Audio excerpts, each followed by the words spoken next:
என் அன்புக்குரியவர்களே, இன்றைக்கி நீங்கள் அந்த வேதனையில் தான் உட்காந்துட்ருக்கீங்க. நான் இப்படி சொன்னேனே, இப்படி இருந்தேனே, இப்படி நடந்துச்சு, இப்படி நடக்கும்னு நினச்சேனே, அது இப்படி ஆகிப்போச்சு, இப்படி ஆகிப்போச்சு, அது ஆகிப்போச்சு, இதாகிப்போச்சுன்ட்டு இருக்கீங்களா?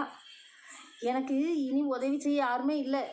வீட்லேயும் அதை சொல்ல முடியாது, இந்த ரகசியத்தை யார்கிட்டையும் பேசவும் முடியாது. நான் வனாந்திரத்தில் விடப்பட்டவளை போல் இருக்கிறேன், வனாந்திரத்தில் விடப்பட்டவனை போல் நான் இருக்கிறேன் அப்படின்னு சொல்லிட்டு நீங்கள் ஃபீல் பண்ணிகிட்டு இருந்தீங்கன்னா, கர்த்தர் இன்றைக்கி என்ன சொல்கிறாருன்னா, நான் உனக்காக ஒரு துறவை உண்டாக்குவேன்.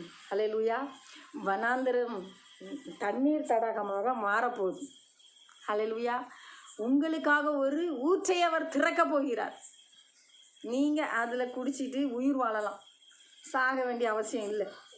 இந்த பயத்தில் நான் செத்துற போகிறேன்ட்டு இருக்கீங்க. சாவுன்னு தான் முடிவா?